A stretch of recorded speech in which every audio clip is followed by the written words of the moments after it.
Yeah, but not with their legs. Nice. Sleep crime that I'm hearing. With their fangs and claws. That's what your wife's doing to you in bed? Yeah. This is a perfect way to segue into the opening of this podcast. Welcome back to Rabbit Troop Sucks. We are a podcast about obscure, forgotten about, and often overlooked films. I am your host, Paul. My co-host next to me is Mike. There's people in this room such as Lamar. Mm-hmm. Jeremy. Hello. And Collin. Hey. And hey, everybody, we're back with another Lunar New Year episode. Year of the Dragon. I had to look up what Year of the Dragon means, and it means strength and power and wisdom and nobility, good fortune and success. Oh, shit. And last year... It's a lot of responsibility. That is a lot of responsibility. It is. And last year, we did a Lunar New Year film, and I had a lot of fun with it. We looked at a Hong Kong film, Seventh Curse. Mike and I had a lot of fun with it. We didn't know what to expect. And I don't know how everyone's going to feel about it in this room, but I'm going to say I had a lot of fun with the movie we're looking at today from 1983, Winners and Sinners from Hong Kong. Sammo Kam-Bo is the director and one of the leads. He plays Teapot. This movie is going to be billed every which way. This is a Jackie Chan film, and it is true. You will see Jackie Chan spread out throughout this film for maybe 6 to 8 minutes. Yes. There will be large gaps where Jackie Chan is a forgotten memory.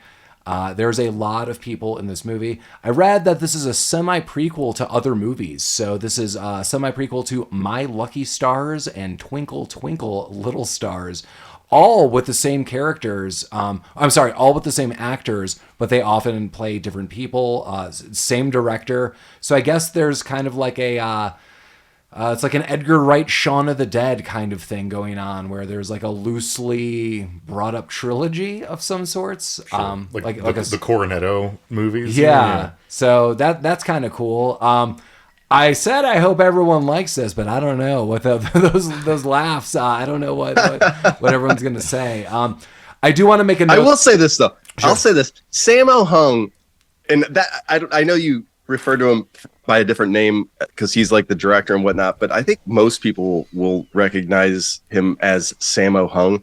He is a plump and portly man, but by God, that guy kicks ass. Yeah, hell yeah, that guy's kicking ass. Like, all holy throughout. shit, dude. Totally. Yeah, so hopefully this transitions well for us. We have a lot of notable people that are in just a lot of films of this time. So I think it's a lot of fun. But yeah, welcome back. We're going to analyze another film from Hong Kong. Here's one of the huge winning things that I'm going to put all throughout this film. I love the music. The music is insane. The music is electro big band. And my brother and I grew up watching 80s Japanese animation, and all I could think of while watching this film is I'm watching an episode of Robotech. It's super bizarre. Like the music, here are other things I want to note about this film. Like I'm very curious to see how everyone likes it or dislikes it or how they feel. But I feel there's really nothing comparable to Hong Kong late 70s, early maybe to mid 80s films. There's this huge rhythm that is very different from any American films. Lamar and I have watched a lot of Japanese animated episodes and shows over our time together. Not really much, for a long time, but Lamar and I have known each other for ages. And there's kind of like this zaniness factor in those storylines that I feel that's comparable. But as far as an American movie, and especially an American 80s movie, I have nothing comparable to the cinema of Hong Kong. Like there's a lot of, I don't know, like homages from Hong Kong to Hollywood films. But I mean, even Mike, before we started recording, you're like, the pacing of this film is insane. Wow. It's true. Yeah, it's true. There's really nothing comparable now that I'm thinking about it. There's stuff that's close to the wacky comedy to it, but nothing captures the action blended in with the comedy, written in with the writing style, which I'm sure we'll talk about. And the way this movie was directed, it's certainly a little long. Back in the day, I saw a movie called Rumble in the Bronx, and it was my first introduction into Jackie Chan. And from that point in time, I feel like I saw it with started Jeremy watching in the theater. shitloads of Jackie Chan movies. Like I've seen Project A, which also has Sammo Hung. But like there are still so many Jackie Chan movies that I have not seen that are like the native Hong Kong Jackie Chan films from like the late 70s, early 80s and whatnot.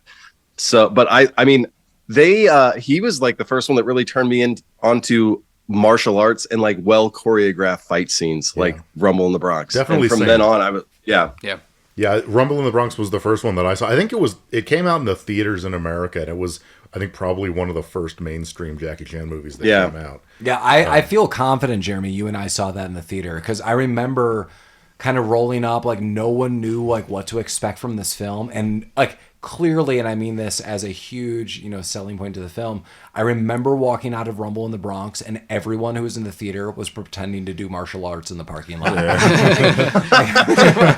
I mean, like as one does. Yeah, I mean, it was super fun. I mean, hell yeah. And I've never seen a blooper reel so amazing as Rumble in the Bronx. But this is not what I would consider a Jackie Chan film, though. From what Mike said, he is in it maybe a grand total of like 6 minutes throughout the entire film. Yeah, and those 6 minutes, if you were to just like completely delete them, would not take away from this film whatsoever. His character, it would. The one action scene would, but his character was completely inconsequential to the plot of this movie. Completely inconsequential. Much like most of this movie was inconsequential to the plot of this movie. Here's how I'm going to sell this movie. Very similar to The Seventh Curse. Because I said there's kind of a different ebb and flow to a Hong Kong film, especially of this time frame. And I mean that for me as a positive. Watching this film, because I had to watch in 2 parts, having a child, you guys know how it goes with work or whatever. So I watched one half the night before, and then the next day after work, I watched the second half. And I was really looking forward to watching the second half, and I was happy I did, clearly. But watching a Hong Kong film of this time frame is literally, as like a cinephile, I mean, clearly are at this point in time. Hey, everyone, we're in our like 80 plus episode. That it's like taking a film vacation, and it's a place I want to go. I don't always, and my view is this: I don't always want to be there, but I want to go back and visit there, and I'm glad when I do. Because I remember having a lot of fun last year. I had a lot of fun with this movie. This movie's kind of like a play performance for me. When I go see plays, it takes me about 15 minutes to like get into the mindset. You guys know what I'm talking about? And I feel the same with like concerts too. Like I always feel bad. Like even if I love a band, I'm like, your first song means nothing to me. That sounds like I'm a jerk, but I'm like, I'm not in the mindset. But when you get to your second song, I'm like, yes. Like I want to be there forever. This film made me feel the same. Like once I kind of knew who the characters were, once I kind of knew like the level of antics I was going to see, I was like, I'm really glad I'm here, and I'm along for the ride. That was this movie for me. I'm gonna say that from the get-go. Okay. Did you feel that way when while you're watching the movie, or just yeah, like I was having like a good time. Like I was eating some snacks, taking some notes. I was chuckling all throughout. I mean, this movie is bananas. Oh, it's crazy. I paused this movie to see how much was left, probably 87 times. And there was always too much of it left. So you were telling us you are not liking this as we did last year with The Seventh Curse. No, this movie was... I mean, I didn't hate watching it, but I'm never going to watch this movie again. Not even for The Seventh Curse had some boobies, so... Well, The Seventh Curse... It's got that going. Made sense and had a plot that was consistent throughout the movie. That's questionable. So I will agree with Mike on that, because this thing, like, I wasn't sure which lane it was trying to drive down. Like, what does it want to be? What does this movie want to be? The main bad guy is in this movie, again, less than Jackie Chan. Right. Like, you see him less than fucking Jackie Chan. I'm sorry, Jack Tar? 80% of this movie were scenes that did not contribute to the plot. That's fine. And that was really hard for me to watch. I read a piece of trivia that in one version, which is just a atrocity, cut out that sweet Rod Stewart cover. And I can't have that. Really? My version had Rod Stewart cover. Yeah. We should talk about that, because we all watched this on different versions, and the movie kind of comes across differently. Who watched the sub? Who watched the dub? So I could not find a subtitled version, and I looked for this, and The problem was, even if we ordered one online, it was going to take a while. Yeah. So I only had access to the dubbed version, and I checked. Can't remember. I think it's Plex and Tubi had the same ones, and that's what I watched it on. And then I think I watched it on Tubi, and whoever they hired to dub the voices for that version, they found them like out on the street. No, Jeremy, they just went out the door. They're like, "Hey, So- we need you homeless people come in here," and they recorded. I have two things that I want to know about the voice actors. One, I feel there's like a notable one. I almost feel Vaseline is voice dubbed by someone who did the Akira dubbing. Like there were like that guy seems notable to me. I also made the comments to my wife that whoever was doing the voice of maybe Curly was like in some 90s anime. Yeah. So I feel there was like a couple people who were like legit, like I'm in. Then you have what Jeremy's saying. Like, who are these other people? And the real selling point for me was the dude's soon-to-be son-in-law. Whoever dubbed that guy's voice, like, okay, like, father-in-law, I'll do anything. Like, what? Father? Yeah, like, what? Like a doofus? The worst one for me was whoever did Jackie Chan's voice. Because, like, I mean, we all know what Jackie Chan sounds like. And in all of his movies, Jackie Chan's kind of like a kind-hearted doofus. And this movie's like, hey, guys, what's happening? Like, why are you talking like this? Mike, every word you're saying is selling me more on this film. This is why I had a fun time. This film is insane. It felt like I was watching it for 18 hours. It's insane. It's way longer than it needed to be. Well, that's because if they stuck to the plot, this movie would be 45 seconds because nothing fucking happens. I don't see where the plot went off the rails for you guys. I could help you with the plot. So the first 5 minutes. Well, this is either the like 15 minutes of it's Jackie a Chan romantic roller comedy skating. with a fat guy and a pretty girl, or it's like an action movie, or it's like some kind of heist movie, and it could not figure out what it was. Yeah. Well, on your first point, I think Teapot was the catch of the group for sure. Yeah, Teapot knew what was up. Yeah. Teapot. Yeah. So okay, we kind of watched it on different versions. We apparently had different character names as well. Yeah, we're going to stick with what is listed on IMDb. I'm going to try to rein it into there. And that is consistent with the version that I watched.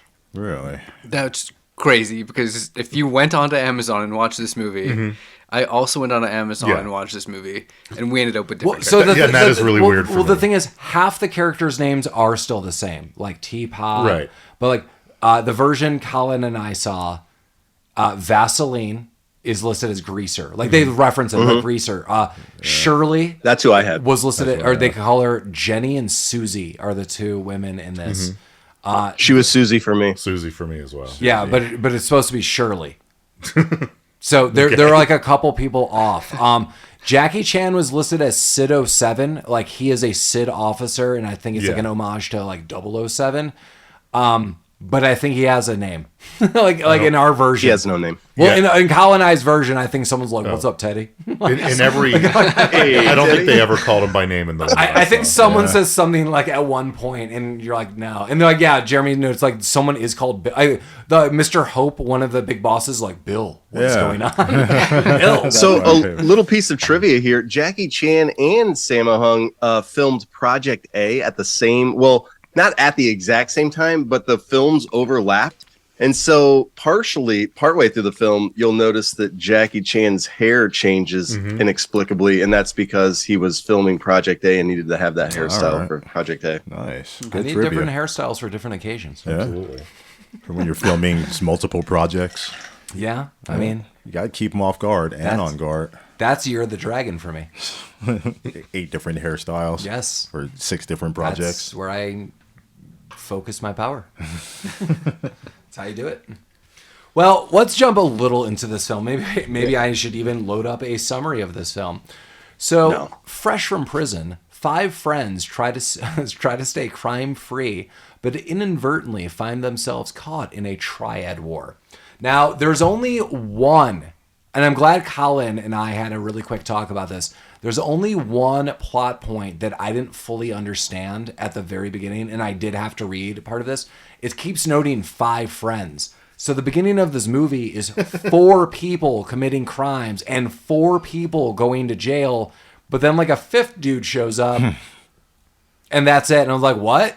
And then there was like 5 friends. The 5th person who is listed as rookie, this is the person who is in prison.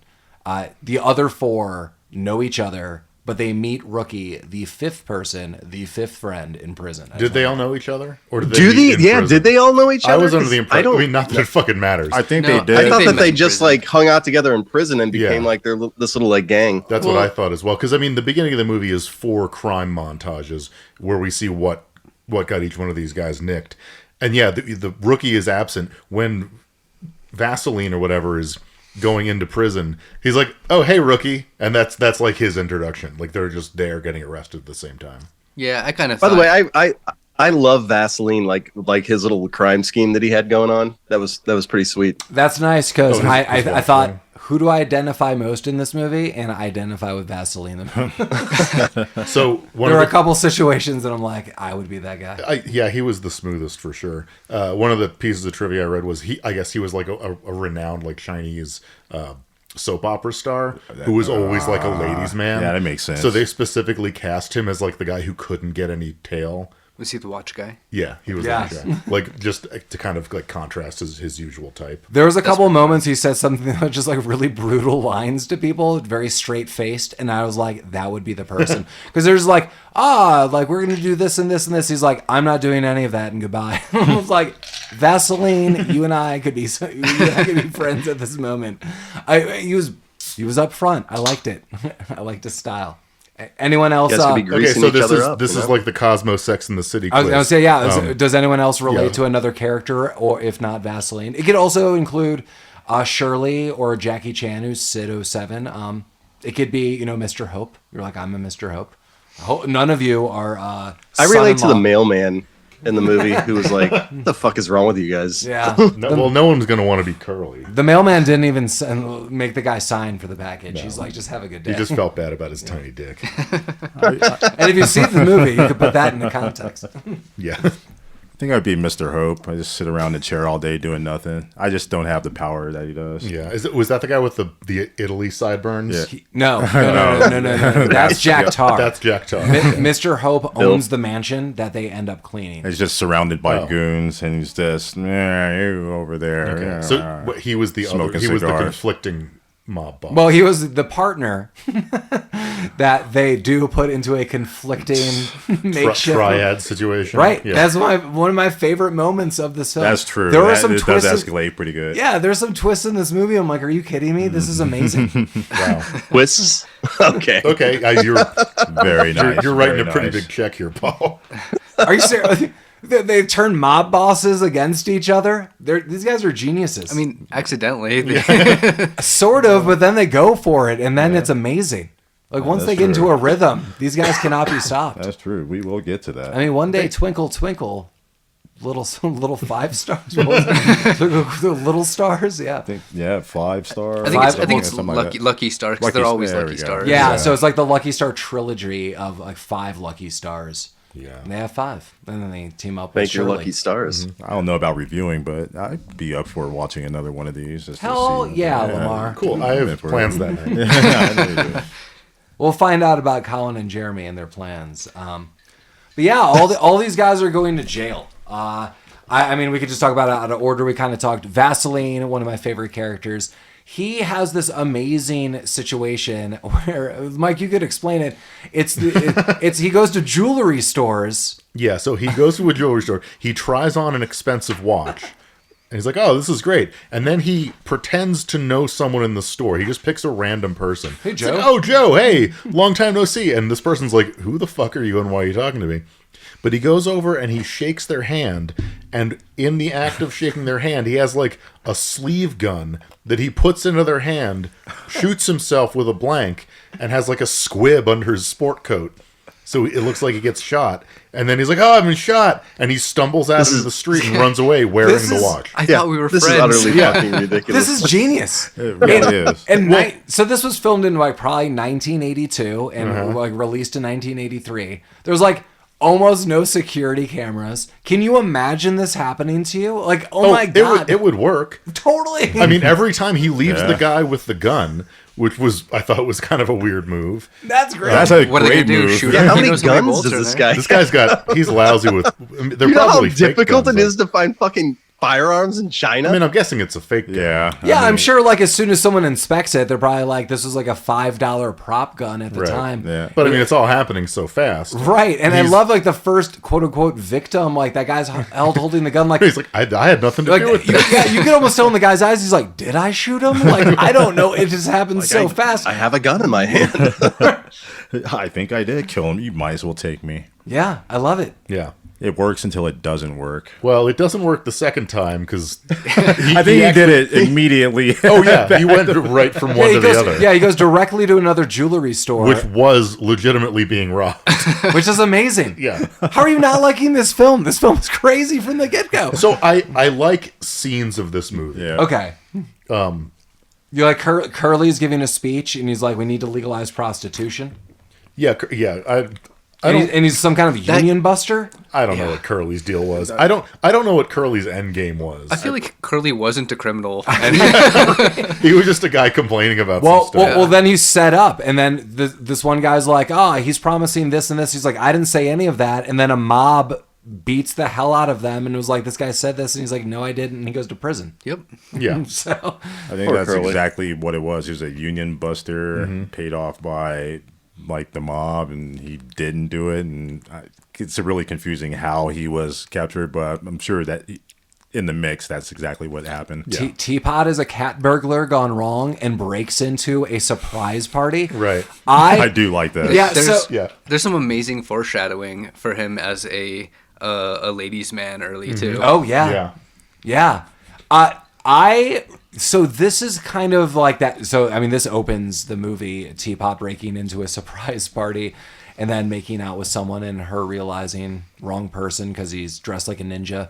But this has some like 80s, I don't know, like family sensibilities into a weird end. Like nothing's said that's profane. This is like, I don't know, like who's who, like why are there bumbling criminals? Does this make sense? Like these are like weird 80s. I don't want to say like Herbie Lovebug moments right now, but like it's so tame. It's like really fun and accessible. Yeah, like the attempted sexual assault from later in the movie that was played off as a joke.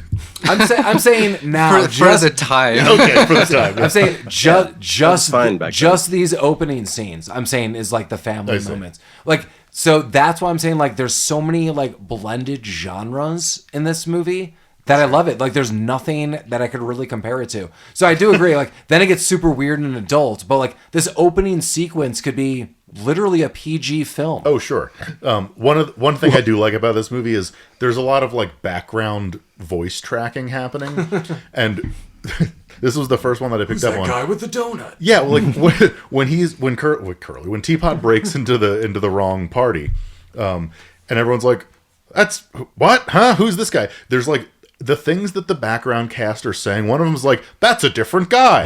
Like just totally. I feel like they were like, you know what, voice actors, just say random shit. We'll throw it in the back. And I love It's it. normal. I Yeah. love it. I know. Look, Mike, you are selling me more on this film. Like, you know, okay, this movie is more fun to talk about than There it you is go. to Oh, yeah, watch. most definitely. Yeah, no, this. Yeah, because Mike is totally correct. Like the voice acting, and this is why I was like snickering. I'm eating snacks. I'm like, what is like going on? Yeah, I do prefer the subtitled version of this. I could not find it anywhere. Oh yeah, that it would have been better. Yeah, I mean, I still would like to watch. Mike, maybe not, but I would still absolutely watch this movie again subtitled. I would like to see a lot of the differences, what kind of differences exist. But yeah, but part of the fun dubbed version is like, what are you talking about? It's like, who's that guy? He didn't bring the peanuts. Like what? Like Yeah, like all kind of out-of-pocket stuff. He's smooching with his sister. Like He what? took that guy's wallet. He did take his. He did take that guy's wallet. Yeah. Okay, and then the fourth guy, Yeah, he's stealing Exhaust pipe. windshields. exhaust pipe. Yeah, he's stealing random car parts. But He steals a windshield and like one wheel. But then he tries to steal a police officer's car. Yeah. My theory was he was just stealing a bunch of parts from different cars and building his own car. Yeah, maybe he hated those parts. Well, I just figured he was just like then bringing it to like some like scrappers. Yeah, or, that like, makes I'm gonna more put it on sense. cars or like I'll buy parts. I need or a something. windshield and a tire. Yeah. And I'm good. Well, one thing. So he used a device that we saw a year ago in the other Hong Kong movie. That stupid airbag that you hook up to an exhaust pipe to raise a car. And I had never seen one before up until that movie, and I was just. They sell those things. Now, literally, the second time I've seen one in a movie was our second Hong Kong They're like Lunar New Year movie. I just feel like I saw one the other day. If someone put it under a door to lift it up slightly to rebalance it, if it doesn't close all the way. Well, that's reason I would never get under a car that was being held up by a plastic airbag. I think what I'm hearing is Mike already alluding to this year's Christmas present. We all need to pitch in and give him. I could use one. an airbag. An airbag. When he puts his snow tires on the Beamer. Mike said he wanted to take that Beamer and go right into the Cherry Creek Reservoir and float away. Well, now I got my snow tires on, so I won't. There you go. Not yet. There you go. Not until you have your Christmas present. Okay, fair. Did you practice proper safety protocol when putting those snow tires on? Yeah, I hooked up, an airbag to the other car, and He tilted them Right, both I- and connected. then I went and did donuts in the Target parking lot. I think you're thinking about that airbag wrong, or using it wrong. It's not for that. It's for tipping cars easier when you're riding downtown after your town wins a championship. in Okay, so sports. it's for like doing riot. yeah, damage. it's Okay. for tipping cars. Sorry, celebration. Yeah, I'm sorry. What I was hearing was sweet stuff. yeah, We're it's doing for sweet stuff, sweet recreational stuff. Yeah. They love that in Colorado. Come out here and do sweet stuff all up and down the streets. Yeah. Exhaust pipe. It eventually gets caught. Doesn't it? And they all go to jail. Yeah, they all go to jail. And then they Yeah. meet this guy, Rookie. And Yeah. so now we got 5 friends. Yeah. And then they're immediately Fast released. Yeah. We don't know what happened. But on the same day, we get a big bad guy. Jack Tar is also released, and he's like a big mob boss. Yeah. So the 5 friends that we all noted, again, the 5th, which is Rookie, who they met in prison, they're all released. And then on the side, Jack Tar meets his daughter and this bumbling moron of a soon-to-be son-in-law. That guy sucked. Yeah, and I cannot. What a wiener. And so I'm like, I'm really like back and forth. As said, like Jeremy's like, there's a bunch of weirdos voice acting, and Colin and I were like, we feel like there's a couple like notable people actually doing a good job. But yeah, it's like overall weird. But like the voice actor for the soon-to-be son-in-law, like, oh my God, Mister, I don't know what's going on. Oh, we gotta get out of here. Like it was so. Listen, son-in-law. Yeah, it was so doofy and awful. I was like, I don't know if this is a moment of genius or this is just like way further than what they wanted. But that guy's such a doof. Yeah, and when the people come to pick up the criminals that have just been released, like this mob boss guy, he has like a fleet of red sports cars. Oh, yeah. that are like his security detail. Those are all kind of dope. Yeah. Sort of. See, Mike, even awesome cars. It was 2 Porsches with body kits, 2 Datsuns with body kits, and like a Nova Sterling for some reason. Did you like the There you doors? go. Yeah. Did you like the open top doors? Oh, the Like one, that? yeah, the one that he got into. Where it just comes off like the Batmobile, like Yeah, that's a Nova Sterling. It's basically a Volkswagen Beetle with like a body kit on it. But those are pretty cool. I'd fuck with it. there you go. Yeah. This guy knows what he's got that fresh metal that he's rolling around in. Yeah. It was a cool fleet, like one It black was, car yeah. surrounded It was by very intimidating. 10 red But cars. more importantly, he has sideburns that are shaped like Italy. He does have sideburns that are shaped I told you that was his Italian side. Also, I somewhere on a CV want to just put I got fresh metal. And somewhere also on my CV I want to write I welcome follow-up questions. What are you into? Fresh metal, Vaseline? I don't know. I can relate to them. What do you think? You haven't seen Winners and Sinners? What's going on? Yeah, haven't well, lived we quickly figure out that Jack Tar has been released. We don't know why he's been in prison. We don't know how long he's been in prison, but you know what? He's super into counterfeiting, and he is all about finding some counterfeiting bars. And this is another amazing moment for me. So one of his little lackeys is like, I'm going to show you some bills, and I'm going to show you, clearly we've been counterfeiting some stuff, but let me show you what we're into. Jack Tar's like, yes, that like is the voice actor. Like, yes, show me the gold bars and the pressing plates. And he's like, does this bill look counterfeited? He's like, And he shows him 3 bills. He's like, if you were to pick the counterfeited bill, what do you think it would be? And Jack Tar's like, it must be number 2 or whatever he says. He's like, it is not. 3, nope. 1, they're all counterfeit. He's like, really? That's a setup question. It is a setup. That was a dick question. But then he's like, come here, let me talk to you about this. He's like, you will never do this to me ever again. He's like, I do not like this one bit. This is bullshit. But he's like, but you did a dope job, so that's kind of cool. I see. But he also had one of his lackeys kick his ass. Yeah, he also kicked him. Yeah. Well, Jack Tar is a complex man. Yeah, he's much like his name. Jack Tar. I respect that. I respect that lackey's balls. He went up the and he was Jack Tar confident. one. He's like, "Yeah, I'm gonna blow his mind. He's never gonna suspect this." Yeah, you guys asked kid for it. I would really appreciate the next time any of you get an animal that if you could just name it Jack Tar. Yeah. This is my The next dog I get is Jack Tar. What about like a parakeet? This is my parakeet, Jack Tar. That was Superman's brother's name, Jack Tar. Jack Tar-El. I don't even know what to say about this. No. Well, okay, so everyone else has been released from prison, and then they team up with Curly, who was giving the speech, and then maybe union busting and things went wrong. Well, he's got a sister, Shirley, and Shirley lives in some kind of apartment, and they're all going to live with her and start a cleaning business. Yeah, it's his uncle's Surely you're house. joking. Yeah. And it's a pretty dope house, too. Yeah, it's really nice. Yeah. No, it is really nice. He's like, hey, so my sister's here, like, be cool. And everyone's like, she's probably an uggo because Curly's really ugly. But then she walks downstairs and she's all hot, and they're like, let's all try to fuck this guy's sister. Not true. Right now. So And this is the remainder of the movie. Yes. you have 3 They're of them. trying to get in the sister's pants. So Curly is clearly out. Curly's not trying to fuck his own sister. He is now trying to actively stop guys from hitting on her, talking to her, or whatever. So out of the 5, he's not, but also Rookie never makes a move. Just note that, because Rookie is like pretty quiet throughout a lot of situations, but he doesn't actively ever hit on her or say anything. But Vaseline, Exhaust Pipe, and Curly, Curly to an extent. Teapot. Sorry, yes, Teapot. They are constantly throughout this film trying to hook up with her. Yeah. And she's super cute. I would also like to note, as we progress in this movie, that these guys are fresh out of prison. They have the clothes that they had when they went into prison, and now they need new clothes.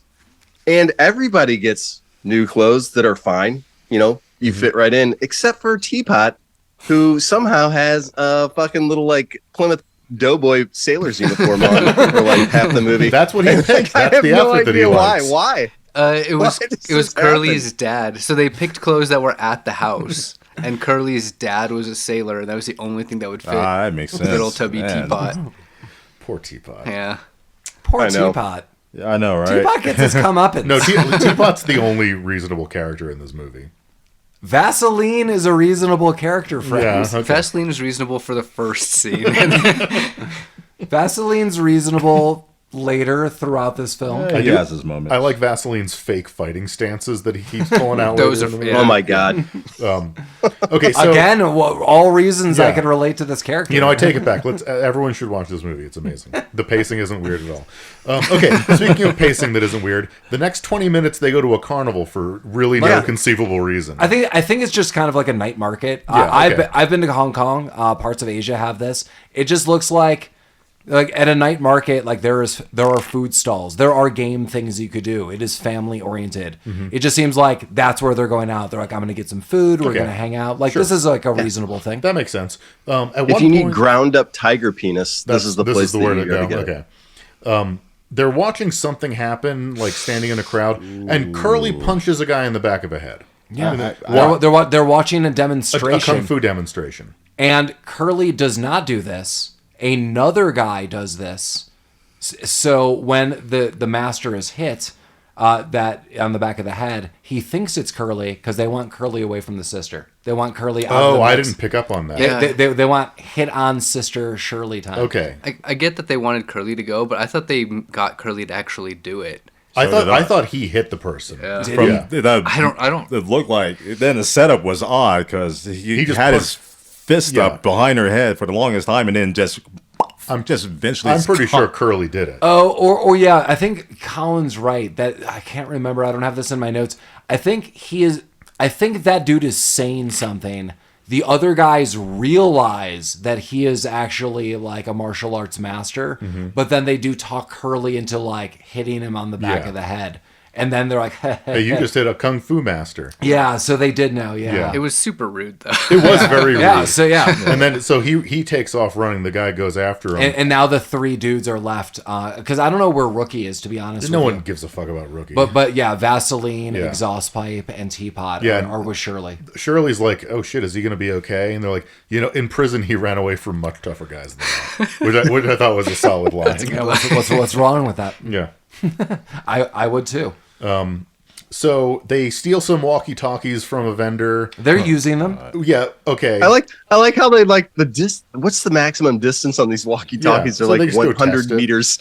And you're like, Exhaust that's pipe, 300 like, feet. sings Like a I can fucking yell song. that far, man. Right. Yeah, exhaust pipe sings a song, and then a band. This is so bizarre. This is, again, I swear to God, This is band one of was fucking great. Yeah, hell yes, Mike. This is one of the reasons Really? I love this movie again. So, exhaust pipe starts singing this weirdo song. Like, imagine someone just stands up in a crowd and they're like, I'm going to sing a weirdo song.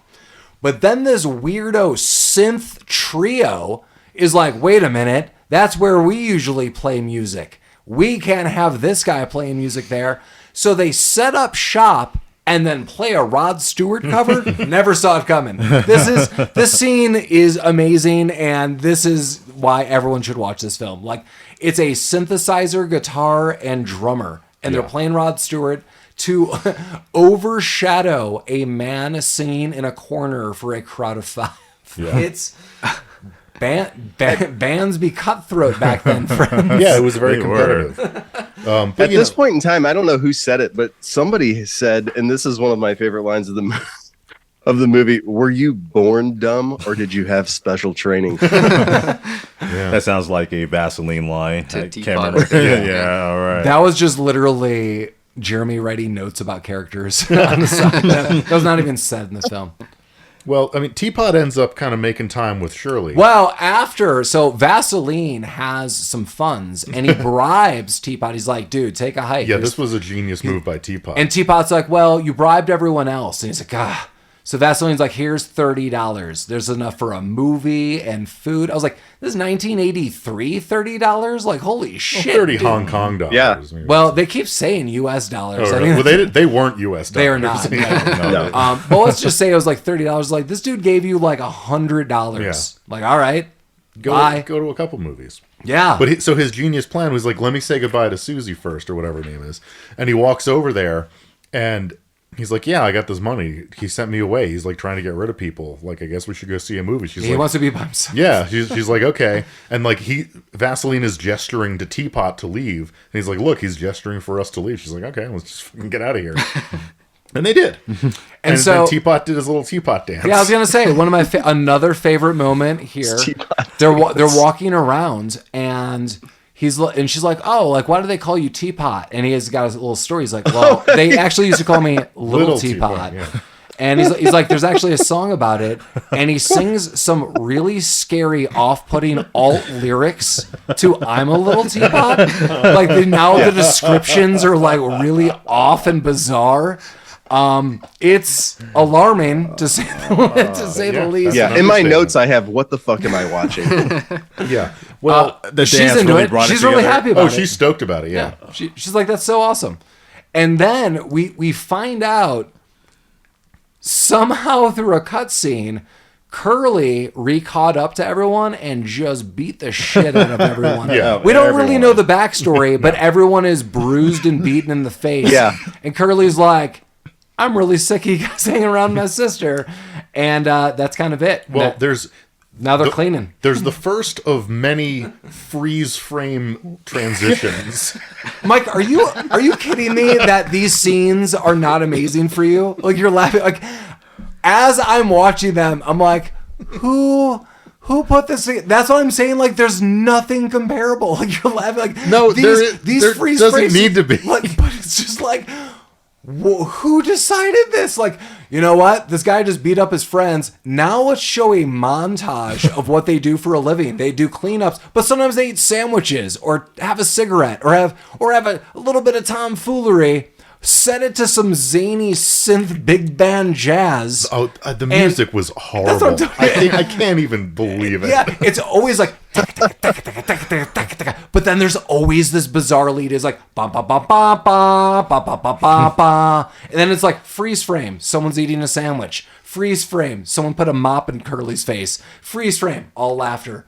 It becomes like the Revenge of the Nerds cleaning the house montage. It's amazing. It's amazing. Okay, well, after these various montages of them starting a cleaning team together, The montages do not end. they do not. They go to some fast food restaurant, and they run into Jackie Chan, who's there because he thinks it's going to get robbed. Is that I thought it was a food court at a mall. Oh, it's a food court. Whatever it is. Yeah. Okay. And he's right. And he calls Teapot Fatso throughout the rest of the movie, Constantly. and not Yeah. like in like a disparaging way. No, It's just like, hey, Fatso. Hey, Fatso. Yeah. Like that's his fucking name or something. Like, it's like I'm talking to Mike right now. Like, hey, Mike, would you like to come with me tonight? I'm Hey, only, Fatso. Oh, good to see you again, right, Fatso. I'm only laughing because, yeah, it's super hateful and hurtful, and Jeremy's totally right. Like, that guy's using it like common day talk. Like, I'm like, and every time I heard it, I'm like, that is also very disarming. I'm like, what? Yeah, but And he's then- right. It is going to get robbed by a very short, toothsome gentleman. This scene is also amazing. So Shirley, I can't remember why. Like, the guys do some other stuff, and Shirley and Teapot are sitting down,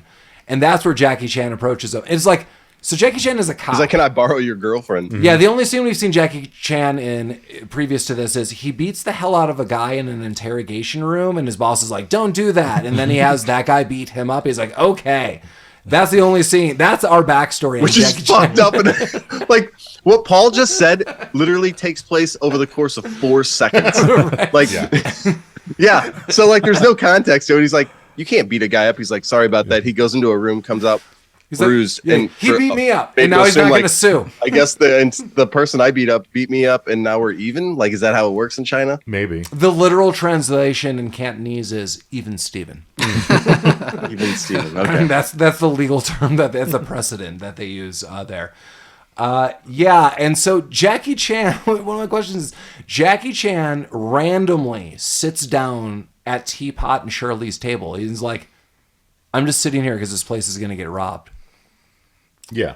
What inside information does he have don't about know. this? Why is There was this a lot happening? of gang rumblings about robbing the food court, apparently. And then his what- confidential informant was What like, now? Let's really go into the guy who robs. he is This what? 3'8". Yeah. Well, He is a little gang. person. There's 8 of them. And he has or horrible whatever. teeth. Yeah, he has well, the just- bananas teeth. But the first person, like the actual guy with the gun who's robbing it, he's so disarming to me because I'm not trying to make a fun of his height, but he's 3 foot and I can't tell his age. So it almost looks like a 12-year-old boy with a plastic gun is robbing the place, and Jackie Chan just lets this go on for an awfully long time. yeah, it like goes the on whole for a thing while. is crazy. Like he's just watching that. Like everyone's in this is complete pandemonium. Like people are screaming, people are running, and Jackie Chan's still like having a conversation. Yeah. What? You gotta see a picture of just if you're listener, you gotta just if you see the movie, just watch it just to see a visual of this person. That's fair. I don't know.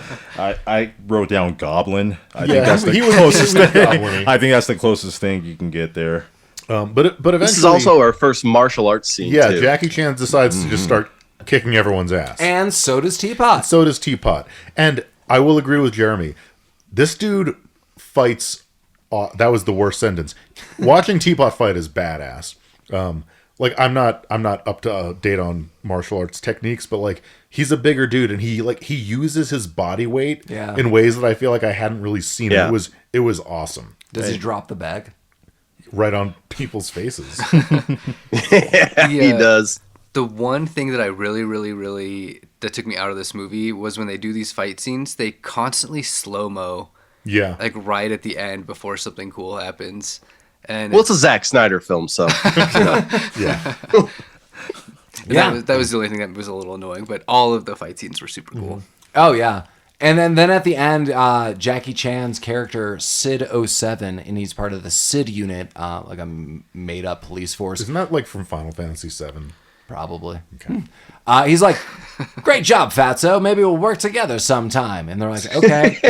and Teapot calls the police station, and everyone's arrested. And they're like, "Hey, great job. Everyone does great." And now we get a crazy scene. We're back. God. We're back. We're back. back at to home. the band of idiots. We're back at home, and Exhaust Pipe is reading a book on how to become invisible. And As one does. And all the guys are like, you know what? Let's pretend Let's fucking clown. that it works. And so he walks out of his room, and they're like, "Oh, we could see you." And he's like, "It must be because of my clothes. If he gets naked, he really will be invisible." And for the next 10 minutes, 30 minutes. Exhaust Pipe walks around the house naked and does all these weird naked pranks. I do want to note, Austin Powers dipped into this every which Oh way. yeah, this was very Austin So Powers-esque. there's a lot of scenes where, like, Only in Austin Powers it was funny. I thought some of this was good. Okay. That Exhaust Pipe Well, is walking this is around. like this is like middle school humor, Yeah. and you're like, okay, we get it. Like, this is a funny joke. But then, like you said, this carries on for like 10 It's fucking way minutes. It's too too long. fucking long. Yeah. And my biggest problem with this is when it first started happening, I was like, okay, at some point, this is going to, like, he's going to try to become invisible during a heist, and it's going to be funny. You thought it was going to be Mystery Men. Yeah, I did think it was going to be Mystery Men, but it was like fucking Chekhov's naked invisible guy, and it didn't fucking go anywhere. And he's just like waving his dick in front of people who are watching a football game, and they're like, "Oh, great shot!" They're pretending they can't see him. That's going to be an isolated audio clip. And then he's like, "You know what? The sister's about to take a shower. I'm going to go up and perv on her." And he like sits on the toilet, and she gets into the That's bath. so weird. And he's like, "I'm gonna grab her tits." And he's like, "I better not. I'll just like drain the water from the tub." He tries to Blows blow the the bubbles sun- Yeah, up. blows the, yeah. He's like, "Oh, I can see her tit, but where's the nipple? Oh, it's the knee. Oh shit." And she gets out and she's wearing a bikini. yeah. It was so fucking. She was clowning on him. no, she was in on it, but like this scene was too fucking long, and it was so dumb. That scene was too fucking long, and that's all it was just for that scene. Well, then, it no. didn't- Then oh, the God. mailman comes. Yeah, it was to load up And- the mailman's. Yeah. And the tiny mailman's wiener like, tip. "I see this dude. Why is he naked?" And he's like, "Oh my God, people see me naked." And he's like, "Yeah, down to every little detail." He's like, "I'm not even going to have you sign for this package. Bye." It's like a man with such a small dick can not possibly sign for this package. Right. And now immediately prank happened. We're back with Jack Tar. yeah, all that for that. All that for that. Yeah. That was 30 minutes. Well, the next scene is another inconsequential, long, stupid scene where we have to see Jackie Chan roller skating for 25 minutes. Well, for this no was fucking cooler. reason. No, This no, was no, no. cooler. Yeah, he's Tony Hawk in the shit out of that, though, man. First, we really quickly get to Jack Tar. Jack Tar sends his soon-to-be son-in-law on a mission. Oh, yeah, that's right. He's like, "I'm giving you a briefcase, and you got to make sure it's delivered. You know, I am trusting you with this, you idiots. You just have to hand a bag to someone." Listen, jackass, you've got to take the briefcase. So he- okay, Dad. So this guy also gets a little bit. His name is Chai. The son-in-law is named Chai. Would be. And he's like, He's named after T. yeah, The and he's- lamest kind of and, tea. and he's like, "I'm gonna like he even rolls up with like a couple henchmen." Yeah. And Chai walks to this roller rink game for some reason so suspiciously. He's like whipping this bag around, and like these two rando thugs are like, "Who's this? Who's this Chai?" Right. And then they're like, "Let's go get his bag." And they take it from, Immediately. they don't even know it, like, it wasn't a targeted thing. They're just two crooks. No. yeah. Yeah. They might have not even been crooks. They might have just been two normal guys. Right. Yeah. Like, who fuck got- this guy and his who got goddamn briefcase. duped into a sweet opportunity. Yeah. To beat up The some whole Quimby. rest of this movie is a result of happenstance Yeah. Yeah. right now. No, but here is another key moment of this film. I know Mike's going to be like, "None of this makes sense," but that's the fun of it. So then Jackie Chan's character, Sid 07, like after like all this like highway battle and this craziness, he randomly starts whistling at a girl. He's like sitting around, and this guy's like, "Hey, you can't whistle at my girl like this." And he's like, "Yes, I can." And then they start fighting. And Jackie Chan's like, "I'm a SID agent." And the other guy goes, "I'm a SID agent." And he's like, "Then why are we fighting?" And the other guy's like, How do these fuckers not know each other? well, then the other guy goes, "Hey, man, that's crazy. You can't whistle at my girlfriend." He's like, "Ah," and then just walks off. And then we never see them again. And then Jackie Chan's girlfriend rolls up. Like, who were those people? And he's like, "This guy was hitting on my girlfriend." And he's like, "I'll take you out sometime." And I was like, Well, what is that? You also kind of glossed over this Jackie Chan skate chase scene because at the end, like, I kind of like this chase scene. They're not there On yet. a highway? We're not there But yet. Yeah, we're at the not end of fully it- on highway. At the end of it, there is a fucking like 50 car pileup that blew my mind. Like, how Yeah, well, do so- Chinese people, can they only see like 3 feet in front of them? Correct. Like, do they not see all these cars Well, there wrecking is- up here? yeah. Like, it's crazy. It's the Asian driver stereotype. They even have it in Asia. Nice. I love those people. Yeah. Well, yeah. So this was before the roller skate showdown, where Jackie Chan has to like jump through flaming hoops and whatnot, right? Yeah. He's doing that weird stuff, and Yeah. because this is a key point at the very end of the film. Jackie Chan has a girlfriend. Just remember, like the ending Right, scene yeah. that we'll get to. I also note. God, fucking Christ. I thought Jackie Chan's girlfriend was ultra cute. I was like rolling. I up did too. Rolling I up like with the her short hair. Yeah, Jerry yeah. totally me too. I was like, she rolled up with this super cute '80s hair. I was like, oh my god, this girl's such a cutie. Like, why are you hitting on this other person? I was like, Jackie Chan, come on. Yeah.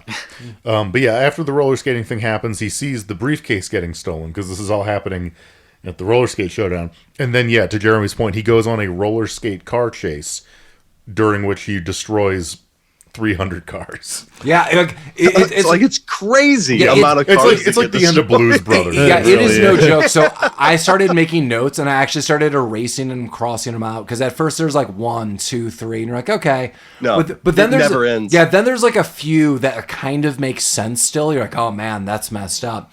But then I wrote this goes on for 3 minutes. There are cars at first it's 20, and then you see more, and then I wrote then there's 10 to 20 more, and it is literally said later it is a 50 car pileup. Oh man. Jackie Chan's repercussions are not heavy. No, his boss is like, if you weren't such a damn good cop. It is that classic Yeah, scene. it Like, is, yeah. God damn it. you're loose cannon. so goddamn good being a cop. I fucking kill It you. was more casual than that. It wasn't. He was giving them the riot act, but more of I don't know where to transfer you. You're out of control. There was Let's talk about that for a second because he goes into the office, and before he does that, he goes into his superior's office, the inspector. He takes out his 2 pet turtles and starts racing them, and then eventually steps on and kills one at one point in time. Simultaneously, at this point in time, the cleaning crew, like the Lucky cleaning crew, they are, in theory, from our understanding, they are working a legitimate cleaning Yeah, job. they're cleaning some big rich person's Yeah, house. the mansion. And one of my favorite notes is there's a lot of rules. And one of the rules is the guy hands them all cigarettes. He's like, cigarettes are allowed, but there is no smoking. You can have this, but I guess it's worth pointing out because it is So weird. It is a plot point as much as this movie has one. In the chase where Jackie Chan is chasing the guys who steal the briefcase gets thrown into the back of That's the cleaning true. van. That is so plot. they have the briefcase, but they don't know it. That's true. Yeah, It's just in the back, and Yeah. they got to carry it around stubbornly like idiots. but so when Jackie Chan gets reamed out and breaks the turtle, he does get demoted to traffic cop because we see him later pulling people over. Is that like a sex act when he gets reamed out and breaks the turtle? Yeah, those are Yeah. 2 distinct moves. Those are my favorite. Very positions right there. expensive but very exotic. And sorry, Colin, I didn't mean to cut you off. I know you were going to say something, but I was like, I think there was like 3 plot points that are happening at this point in time. Yeah, I was just gonna say that I think during the car crash scene, some of the earlier ones were used with like real stunt people, and there was a scene where a car runs through the back of another car and splits it off, and you see a dude fall out of the car. Yeah. And it's like that guy was gonna die. Yeah. So yeah, the car is like T-boned. I know exactly what Colin's talking about. So it's flipped around, and then one car takes out half of it, and another car takes out the half of it. the back like falls out and a guy's in the middle. It just runs out. It is a banana scene. Like, yeah. This is all the reason why I love this film. Like every time you're like, this can't get weirder or zanier, it absolutely does. Or you get a non sequitur, or you get some dude talking about, I don't know, bananas in the background. Like, I don't know what's happening. Yeah. And I have my note, Jeremy. I'm like, this guy keeps calling him fatso. It's He actually, Jackie Chan the pulls whole movie. He pulls them over in the van at some point. That's what's coming up. And I don't remember Teapot saying something to him. Yeah, Teapot's like, I know this guy. We work together. I helped him him fight down a gang in a mall. Right. He's like, he'll, our relationship will get us off this parking ticket. And he's like, I'm afraid I have a job to do, Fatso. Can't help you out with the ticket. He's like, hey, Fatso. Yeah, Fatso, it's good to see you. No, I got to give you a ticket, Fatso. Yeah, that was the traffic cop, like they're going home. So he stops them and then still gives them a traffic ticket. So here's some ball-busting moves. Mm-hmm. So Teapot is thought of as like, I don't know, like almost the Eric Cartman of the group. They like him overall, but he's still kind of like the guy they make fun of and various other things. And so Rookie, for whatever reason, he's like, I don't want to deal with you right now until you could. And he's like, you got to teach me things. Like, come on, like, I want to know more. I want to fit in. And he's like, tell me the 5 types of cereals. That's one of the questions. Like, and then everyone else is like, I don't remember the 5 types of cereals. He's like, well, that's why I asked him. And that's kind of like their weird prank. Can you imagine I ever like, hey guys, before we even start podcasting, tell me the 12 grains. Mm-hmm. There you go. We just talk about it. That's a new podcast. I would just, I take my headphones off and leave. Turns out he's the only one who knew him. Yeah, he did know the 4 cereals. Jeremy wakes up his wife like, this is over. When they asked that, I was asking in my head. Phoning a friend Well, right I now. do want to note that it's rice, wheat, barley, oats, and rye. there I you go. had to write them down because... Have you ever had rye cereal? What is that? Yeah, what would is that? consist of? I think they're using the word cereal as a term for like a grain, not... Okay. Not like your Cheerios. Well, Right, that yeah. makes sense then. So, okay, this is going to make Paul happy. One thing that I did like about this movie, I thought this was a really sweet moment, because, yeah, Teapot is like the one that kind of gets bullied. But when there's a conversation that he has kind of around this point with Susie or whatever. Shirley. Like, why do you let them treat you like this? He's like, you know what? I used to be a bully, and, like, I pushed people away. So now, like, I let them bully me, but I know they're always going to be around if I let them keep bullying me. That's how I have friends. Like, that's really sad, Teapot. There you go. Yeah. But I thought that was like a really kind of well-written, sweet scene. Yeah, he says something else, too. I can't remember the exact wording, but he was like, I know they're my friends, and there's kind of like jokes between friends, but if people say it and they sincerely are like mean to me, then I'm not okay with it. Yeah. Like, I can't remember all the ins and outs, but I was like, oh. And then they all go back to the mansion and sneak into this dope-ass party. Yeah, they rent they're party tuxedos crashing. and get like the most novelty smoky cigars. And they're like, What the fuck was that, man? We cannot gloss over these cigars. so there's a bouncer and some guy, the guy who hired them to clean the house, and he's like, check the invitations. And the 5 lucky stars and Shirley, so 6, they all walk in under smoke bomb like scenarios because these cigars are putting out like if you were to light like a smoke bomb on the 4th of July, yes, that's how much smoke each one of these cigars is putting out. It's crazy. But it works. They get into the party. You would think this would be the doing of exhaust pipe. Yeah. I mean, it would just write That's itself. a real exhaust pipe move. Right, but it is not. Yeah. And the guy's like, who were those people? They're like, I don't know. That was it. Yeah, like, well, they got cigars, so they must be rich. Yeah, they're in. Yeah. During this time, Curly is giving out cards to everyone because, like, that is the way. And it says 5-star cleaning company. And the mob does know that the briefcase was in the 5-star cleaning company's van. Yeah, their agents saw it happen. Already. This is another great moment for me. Curly is just like talking himself up. He's like, we're running these operations. I'm the CEO of 5-star cleaning. I have hundreds of employees. Right. And they're like, oh, like crap. Because throughout the film later, they're like, who do you work for? And because of these lies, no one knows what to do. And it's one of the reasons I like this film because in a way, it almost realistically works. Like, yeah, this almost would never happen. This would be a 1 in a billion chance. but it kind of works, and that's the story we're seeing. Yeah. That it causes so much confusion. A lot of these people think Curly is actually a mob boss who is employing other people, and it's really messing up everyone's business transactions in the mob world. Yeah, so Curly's there to like expand his cleaning service business. The other guys are all there to pick up chicks. Yeah. That's Yeah. why they're there. That's Some all they're trying to do. Yeah, some people are trying to pick up the mob boss's daughter. That does not go well for Exhaust Pipe. He just falls on the floor. I mean, it doesn't. None of it goes well, really, for anybody. Yeah. Which is a shame. At some point in time, Well, they're like, "Oh, who started 5-star like cleaning service?" And Curly goes, "Somebody," and Cat Shit Kung were the founders of 5-star. Yeah, you don't know cat shit. Well, Mike said it doesn't go well for everyone. It does go well for Teapot because Teapot and Shirley start dancing, and it has been abundantly clear throughout this movie they are building a side connection. Oh yeah. Then, Exhaust Pipe is overall like, whatever, like, I don't really care anymore. Rookie's the same, has never really been participating. They're just dancing. And this woman comes up to Vaseline and she's like, "Hey, you want to dance?" And he just goes, he looks at her and he goes, "No, thanks," and walks off like a real jerk. She wasn't bad looking. Yeah, I was going to say, like, that is not the part of Vaseline I connect with. I mean, she wasn't the hottest lady there, but Yeah, he seems like a real jerk about he was this. hard up. He was pretty hard up. I did not like this Vaseline moment. No, That lady's a 10. That When you was get a- out of prison, that lady's a fucking 10. that was a all rough right? Vaseline moment. There's a lot of beautiful That's women going at to be this sound party. sampled. Yeah. There was a lot of beautiful women at the party. Yeah. Then it turns into a ballroom blitz. Yeah, well, so the two gang leaders were there. I don't Mr. Hope and Mr. Jack Hope Tar. and Jack Tar. They find the briefcase, or they realize that they have the briefcase. I had a hard time tracking what was going on You here. want to go for it, Colin?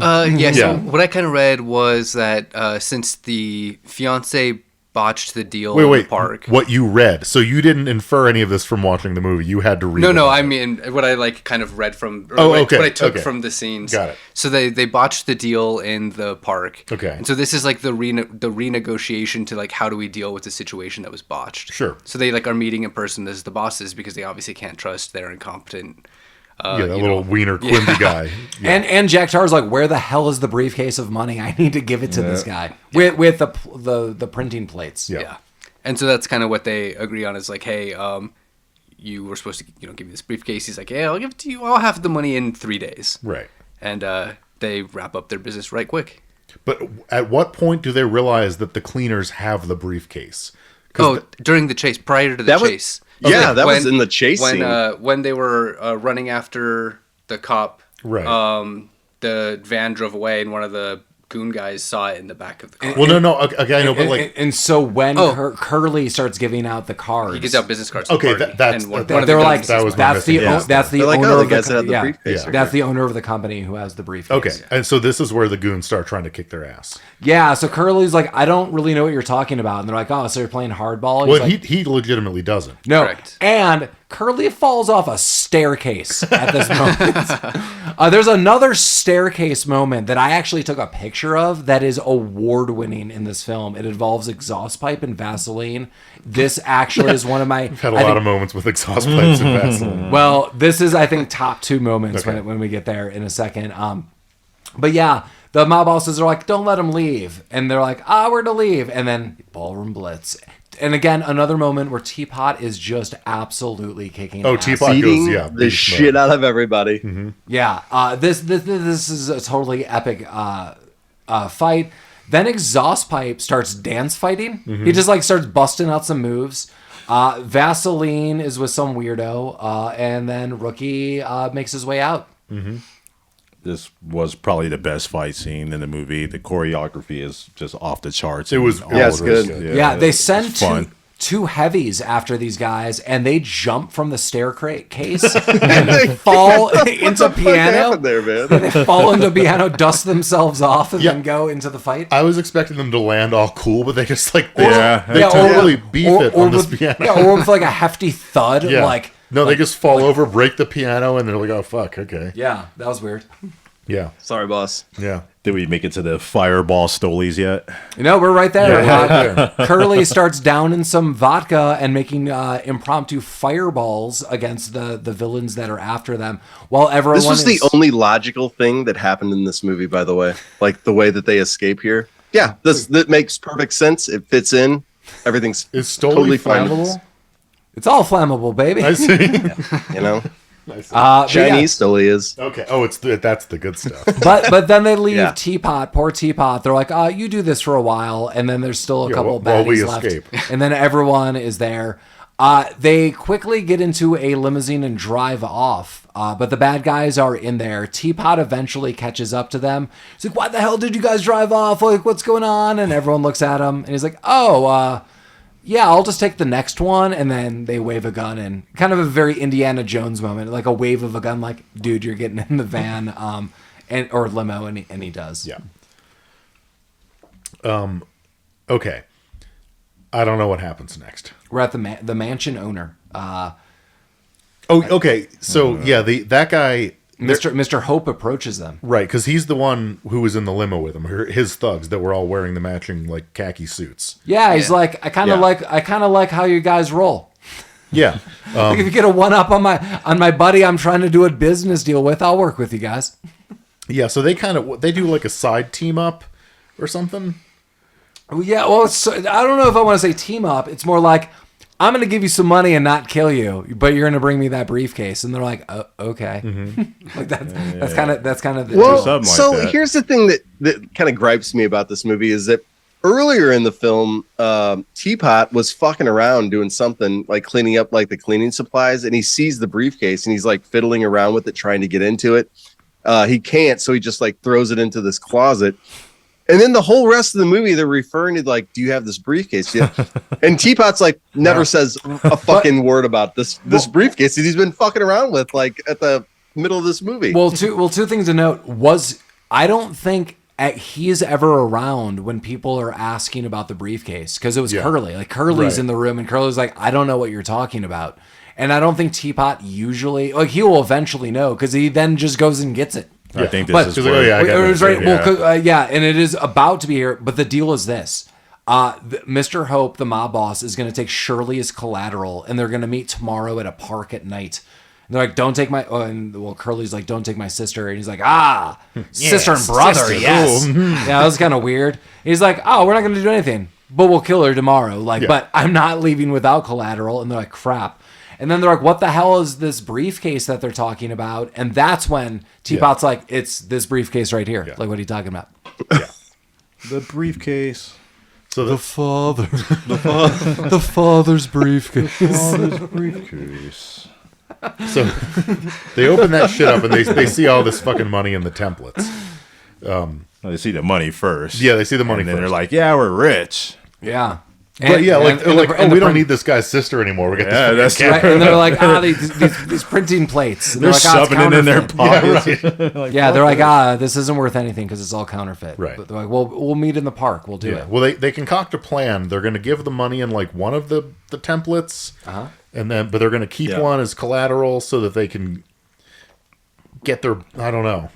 There was a whole thing. It doesn't matter. It doesn't fucking matter. Yeah, it's It really basically like, doesn't. I'm going to deliver half of it, but I want to make sure I get my sister. Right. I think that was it. And then Yeah. we'll like maybe give him half. Like, who? Well, really knows? they were concocting a plan to like get these two gang guys to like go against each other. Yes, and it works. It does work. Yeah. Yeah. Brilliantly. even. Yeah, but well, Mr. Hope is basically employed them. He's like, go get this stuff and I'm going to give you money. And they're like, yes. And so basically, they split up, the guys. So I think it's Teapot, Exhaust Pipe, and it's Vaseline. Yeah. They're in a warehouse. And they're kind of hiding around, and things basically immediately go wrong for them. They're Yeah. now like fighting off Jack Tar's guys. And then I can't remember when this is. There is a moment, and this is what I said, this is one of my favorite moments. I just can't remember how it led to this. There is a moment where Vaseline and Exhaust Pipe are kind of like hiding with each other, then not. And they're bickering because Vaseline's like, don't hide with me. Like, you're going to give myself away. And then basically, like, all the mob crew join together. Mr. Hope. Mr. Hope, like, rolls up and he's like, I'm not part of this. and then they turn it on them. Yeah, they keep calling him boss. He has Curly with him. Yeah, And that's they, right. They keep referring to him as boss to make Jack Tar think that they work for him. Yeah, he's like, come on, we completed the mission, boss. He's like, stop calling me boss. and Jack Tar's like, I knew this was happening. You son of a bitch. Yeah, he's like, you did this to me all night. And so now everyone's fighting one another, and this is what it leads. So Vaseline and Exhaust Pipe are like overrun by a horde like of gang members. And Exhaust Pipe runs up a staircase. And Vaseline's like seriously, like, leave me, like, get out of this. And Exhaust Pipe turns around and jumps off the top of a staircase into a crowd of like 12 people and just dives. It was swan dives right into him. I have a picture of it, and then they just beat ass. It is awesome. This movie is so awesome. It was a total group beatdown. This is great. Like the start of the gang fight. It's like Jack Tar's khakis group have like kukri knives underneath their jackets. And I like Vaseline's like kung fu pose face off that he has, where he doesn't fight anybody. They're just doing like poses. Yeah, that's true. It's like samurai versus samurai, where they just stare each other down, Yeah. and they switch poses, and it's like 40 chests before anyone even swings the blade. But in silly kung fu poses. Yeah, it's just a triad war in the middle of a room. Just typical stuff. Yeah, the one note I have where we were talking about like how did they divide the bosses? So they also divided the pressing plates. So they gave one to Mr. Hope, and they're like, "Here you go, Mr. Hope." He's like, "What?" And then that's when Jack Tar was like, "I knew it." And yeah, I told you, like, this is a 1 in a billion chance, but I'm like, this is so insane that it could kind of work. Like, you just need a mistrusting other dude to be like, these 5 dudes just said they work together. He's like, what are you talking about? I'm like, genius. These bumbling idiots are geniuses. So we find out. So then there's going to be a showdown. It's Mr. Hope versus Jack Tar. Yeah. This was kind of, and again, jazzy big band, James Bond Robotech music comes on. But then all of a sudden, like, the army arrives. And it's run by Rookie, which is another switch. And Rookie is in like full fatigues. He's ordering men around. They're like, "We've got the plates, sir. Like, this is what's happening." And the 5 lucky stars plus Shirley are like, "What the hell is going on? Is this real?" And it is. He's like, "I've been tracking these guys for years." Right. Dun, dun, dun. Okay, can we talk about this? Yeah. Mike, we should. Mike, we could talk about anything Let's you talk. want. Let's talk about Rookie. Let's talk about his trajectory. He's in prison for 5 years, or I don't know. So he's he's an undercover army, whatever. We can assume that he was in prison. He was planted there to keep an eye on Jack Tar. Sure. Right. And so he got out the same day as Jack Tar and the other guys because that's when Jack Tar got out. Why did he start a cleaning company with 5 random people? Maybe it was to eventually get in the mansion. That was the only. Mike, So, Mike, okay. I totally agree with you. That's a reasonable assessment. But that was the only thought that he was eventually going to make his Because way into it that seems mansion. like he's just doing odd jobs with some random people. You are correct. Because like it's an accident that they get connected to this. So Mike, when you were playing a role-playing game, you can't be level 5 cleaner to go against the big boss. You've see. got to be level 25 cleaner, Yeah. and then you could go against the big boss.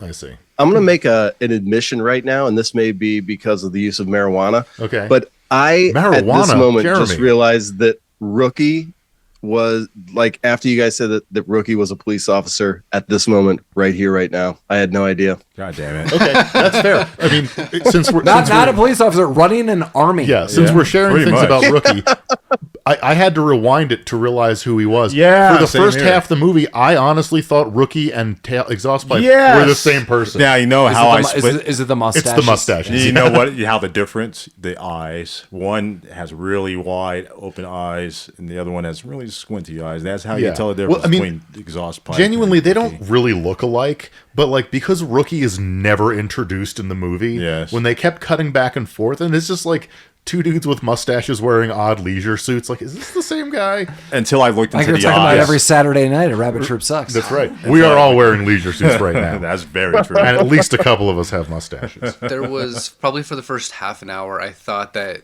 one of them was the guy that Jackie Chan beat up, because that was the only thing that kind of made sense, because there was 5 scenes at the beginning, and then 5 guys came out of prison. The interrogation room, they got, yeah. Okay, you know another really stupid thing about this movie? Oh, lay it on me. You know how the biggest actor, Jackie Chan, is a cop?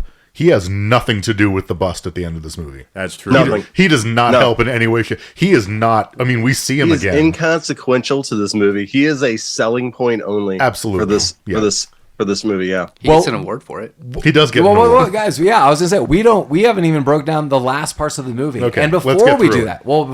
that, Okay. feel free to reach out to us at rabbittroopsuckspodcast@gmail.com. Is there a movie you would like us to watch? Did you love this movie as much as I did, or question it as much as Mike did, or just love Teapot as much as the world did? Let us know. Or if you have some tidbits or trivia, let us know.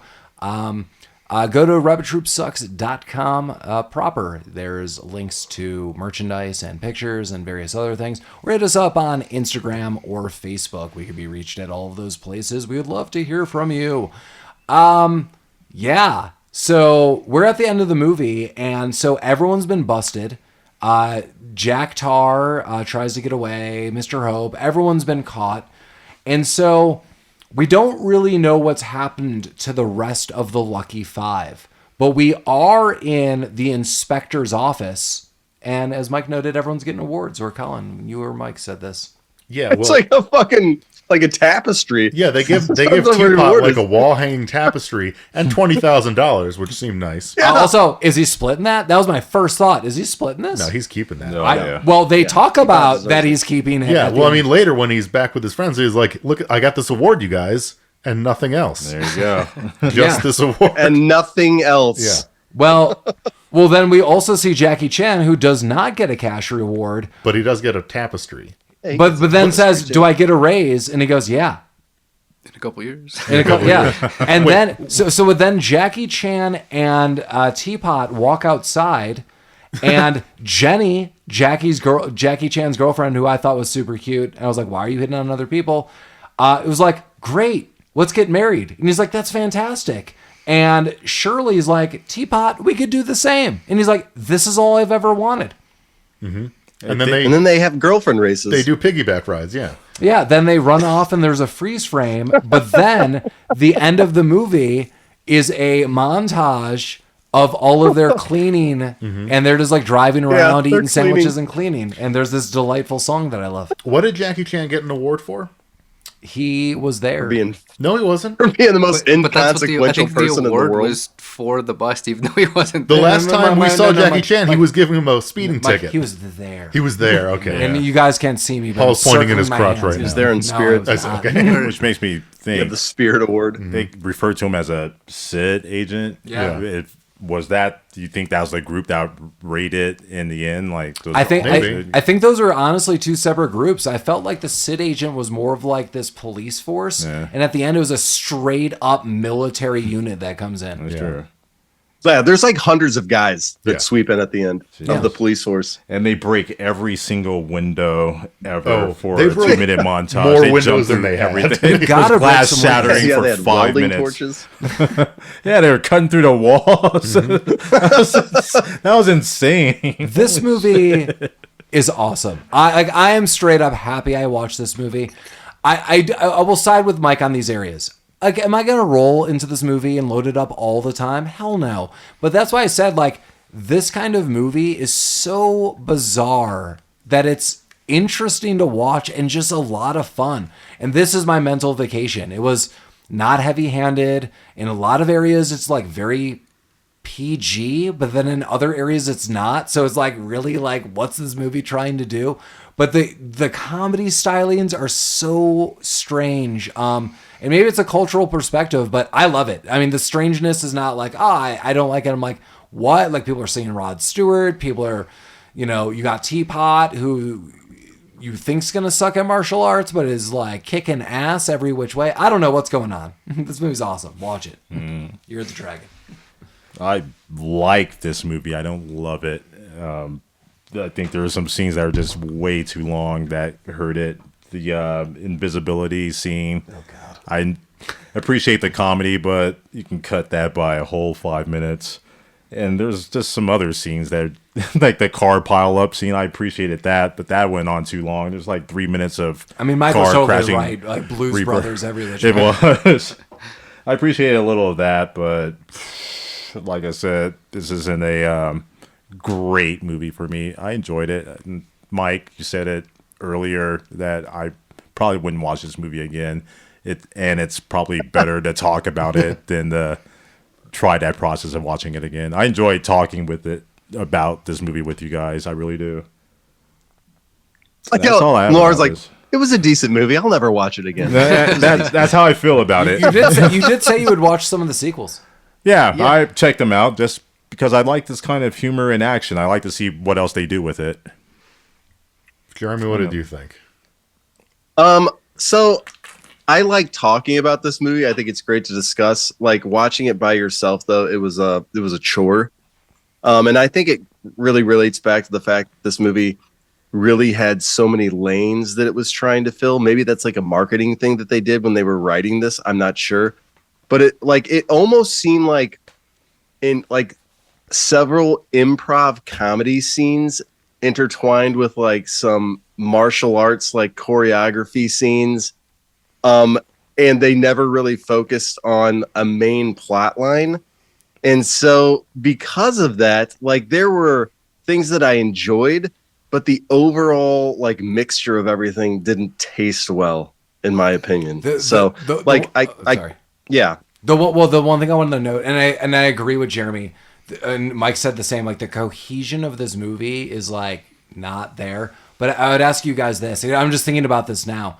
I felt when they went to the party, like they're all in the tuxes, the entire party sequence of like them getting there, them sneaking in, them like schmoozing with all of like the rich elite, Curly them setting up with the mob bosses, then the fight sequence. I thought like A to B, that area, that was the most cohesive moments of the movie. Yeah. Like that all. But that made was like sense. 10 minutes. It's Paul. your. I know. 10 minutes. I know. It was there. Yeah. No, I'm agreeing that this movie like lacks cohesion, but there were moments where I'm like, that was really dialed in. Like in comparison, like that 10 to 15 minutes was like really dialed in, but then Yeah. then I question can't mark. say I hate this movie, but I can't say that I liked things about this movie. I love talking about it because it's just so wild. But like, God damn it, if you're gonna have Jackie Chan, I mean, Jackie Chan is like a Chinese like icon. Like, if you're gonna put him in a movie, like put him in the movie. Oh, this Or is just don't put him in the 83. Yeah, movie. so How prevalent was he? 82. Yeah, I don't know. Yeah. Like I don't know his trajectory. Like yeah, so you got to think like this was filmed in 82. I'm guessing. So I really don't know. I know it was pretty big back then, but don't know if this is just like, was he a leading role guy for this movie, or was he just kind of just? It's so weird because, like I said, they were filming Project A at the same time that they were kind of filming this movie, and both Jackie Chan and Sammo Hung were in both those movies. And Project A is a much more cohesive, well thought out movie than this particular movie. Yeah. And it has like both the same guys in it. So it was just weird for me. But I can't, like I said, I can't say that I hated it, but Yeah. it was weird. It was weird. Colin? Yeah. I kind of wonder if maybe they had like a script with these characters that was set for like a sitcom or something much longer, and they were like, you know what, dude, we can't do this. We got to cut this down into a movie. And that's why they had like all these really weird pacing things. Like this group of characters like would be kind of fun like as a sitcom for Yeah. a couple episodes. Yeah. But yeah, I kind of agree with everything you guys said. I liked the fighting was cool. Some of the repetitive music I didn't like as much. Yeah, the music was rough for me, anyway. The pacing was a little weird, but I really liked the like playful cohesion of the group. Like you could kind of tell that even though they were a bunch of silly kind of goobers, they had the ability to plan a good heist if they needed to, and yeah, I kind of enjoyed it. Yeah. The chemistry between the characters is pretty good. Oh, I yeah. like that. Yeah, I mean, I kind of agree with Jeremy. Like this movie was just a chore for me to watch, and part of that is like a lot of times when I watch movies for this podcast, like I just have to get it done in between things that I'd rather be doing. So I'm watching this movie. I'm like, I just want to get this over with so I can get on with my day. And it felt like it took so fucking long because this movie's almost 2 hours long. And if you cut out things that didn't contribute to the plot and didn't have character development, this movie would have been maybe 35 minutes. There's just so much filler. And like, yeah, the characters all have a lot of chemistry and like, talking about it has been a lot of fun, and even thinking, like, I'm enjoying remembering the movie a lot more than I enjoyed watching it. But yeah, I don't know, man. Like, yeah, because it's like the first 10 minutes you have a group of guys who have known each other for presumably a couple years, and they just get along great. Yeah, there's no character growth or development. There's no like plot development or growth. So it's just it all feels like filler. Yeah, like the beginning of the movie, I was instantly in. I was like, I like these crimes gone wrong. I like how everyone's getting captured. And the end, to Paul's point, like from the minute like the mansion scene starts, like, yeah, we're hitting now. But everything in the middle, like literally Jackie Chan's character had nothing to do with the movie. The fucking invisibility scene was brutal to watch. But you wouldn't see that sweet robbery at that food court. Yeah, I mean, I guess like you needed that scene so that they could become friends, but that friendship didn't go anywhere. Yeah, I don't know. They could have just had Rookie there, and it would have been the same movie. Right? Yeah, and Rookie being the cop was kind of a bitch move, I think. Yeah, it came out of nowhere. Yeah. I didn't see it coming. And it didn't really make any sense. I don't know, like there was a lot of this movie that I did enjoy, like little scenes, and everyone's chemistry is great, like where they're just kind of palling around. It's sort of fun, but I don't know. I didn't have fun watching it at all. Well, let me throw you guys out one kind of final question, and clearly you know my answer is yes. Lamar has already kind of said yes, so it'd really be for Jeremy, Collin, and Mike. Would you guys at some point watch, it doesn't have to be for this podcast, would you watch one of the other films? If I could watch it with you guys, yeah. Okay. Like if I have to watch this by myself in my house, I'd rather kill myself.